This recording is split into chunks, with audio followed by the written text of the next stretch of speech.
is to just freaking relax. Mm. Just relax. The people who work the most on my roster have a sense of ease about them. Mm. Um, Agents want to work with people who have a sense of ease. And when you walk into an audition room, they want to be on set with someone who has a sense of ease. And so there is this, the biggest thing that I see is people either come out of school or they decide to be an actor. And the first thing they think is, I got to get an agent. That's it. That's the be all end all. It's the holy grail. And I am here to tell you it is not. Mm. It is not the holy grail. And a lot of people are attempting to do it too soon because they haven't gotten their base. Things can only grow if you have created a foundation for something to grow. Mm. And just because you went and got your MFA, that is not necessarily the base for everything else. And so I just think I wish actors would take a step back and take a breath, right? Because it's not important to just get an agent, because I think if that's the mentality that you come in with, you're just going to take any agent. And it's not about that. You are creating a family, you are creating a team and a tribe. And And as we say, you're building a business. you are building a business. And it is important that you are bringing people into your business that have the same values, have integrity, and who understand who you are and who have the same vision as you. Mm. And if you're rushing, and then, there's this, there's this thing where, back when I was an actor, the cliche was actors would be sitting around in a coffee shop complaining about their agents. Mm. And if you don't want to be that actor, which I hope you don't want to be, then you will actually do research. You will curate a list of agents, and then you will take seriously thinking about what you want to do in this business and where you want to go and the trajectory you want to take. And I love smart actors. I Mm. love a submission where I'm like, that person knows who they are. Mm. So let's dive into that. And for fear of repeating myself, I'm so glad I had you on the show, because goodness, you are basically reinforcing so many things that I say quite often, and many other guests have repeated on the show. And it's great to hear an agent come from that perspective and reinforce those ideas, because of fundamentally what you're giving actors is their power back. You're giving them the power to say that you're in control of this from moment one, from the get-go. Yes, you've trained. That doesn't immediately open this red carpet, which is very clear, right? And it doesn't mean that you have to follow a set path in order to achieve what you want to achieve, but you are in control of where you go. So now, with that understanding, an actor who submits to you, what are those submissions that stand out to you where you go, this actor does know who they are or does know what they're going after? It is clear their vision. I mean, basically, it's like a business pitch, right? I mean, let's be very clear. Like when you watch Shark Tank and you see someone who really doesn't have a good idea of where this is going, doesn't really know who their audience is, right? Doesn't know who their customer base is, what they're trying to connect to, how this thing grows from where it is now, right? Why would you invest in that? Why would you invest time, energy, or resources into that? It doesn't make sense. So there are actors that come to you instead with a far better, more refined pitch. What does that look like? It looks like someone who did exactly what I just said, which is they came out of school and they had to think on it, right? And they did some research, and they come to me having already looked at my Instagram, having already really researched me and know what I'm about. I'm a very specific kind of agent. Mm. Agents are all different. We're not the same. So when people blanket agencies, that tells me that they didn't do their research, and that they are more likely to make a mistake in their choice, Mm. right? I also just want to say something really quick. You don't have to get an agent to start creating your career. That is not 100%. that is not that I don't believe that should be the goal when you first come out of school. It could be, but there are so many resources for people creating their own content, for people submitting. There's so many different services, Backstage, LA Casting, Casting Frontier, Actors Access, where you can meet AFI, new directors, and create a really beautiful reel for yourself. At the same time, you are meeting new people who are going to rise at the same time you are. And Lord have mercy, I just have watched some of my clients create their own content and just shoot it out of the park more than what any other agent could have done for them. Yeah, there you go. Again, the power is in the actor's hands, the creative's hand at this moment, more than ever in history. Yeah. I believe. I think we're sort of in the second renaissance, dare I say, Go for back to your creatives. question. Yeah. Go back to your question. When somebody sends something to me and there is a link to their profiles, there is a link that I click on and I can watch their reel that they have hustled, because this is a business where you have to hustle. There's a misnomer that the agent is the one who hustles. We hustle, but you have to hustle 90%, right? This is a teamwork.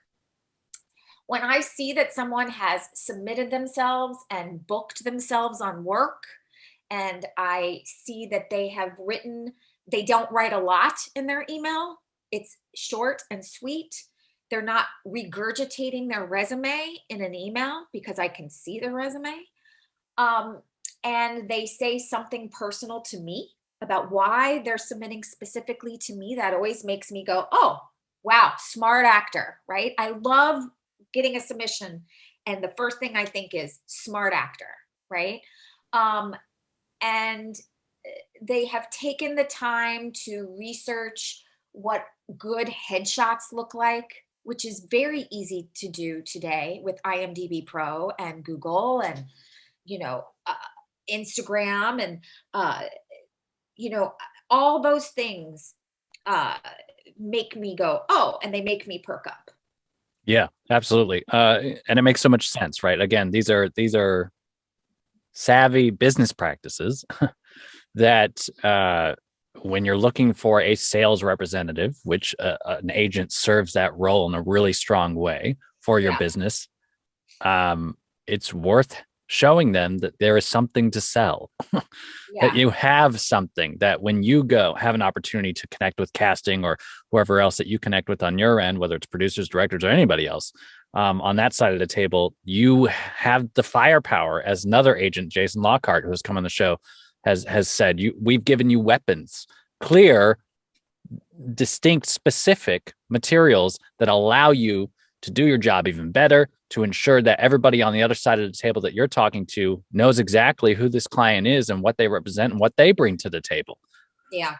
And it's better to start that way from the beginning. Yeah. Talent is baseline, right? Everybody has to have the talent. That's just baseline. Yep.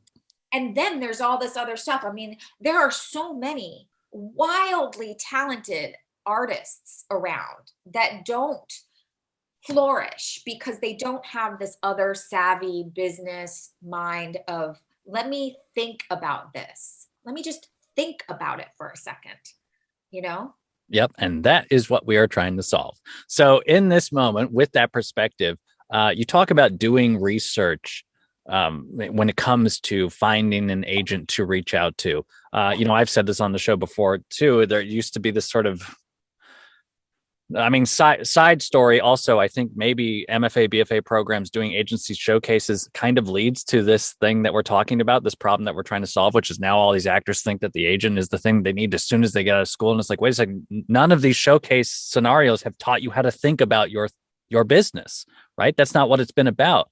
All right, that's a whole nother conversation. But to be fair, the ability to reach out to specific agents that you've researched. What is it that you are researching? What is it that you're looking for when you look to IMDb Pro and you see, okay, so-and-so represents these types of actors. I'm like these types of actors.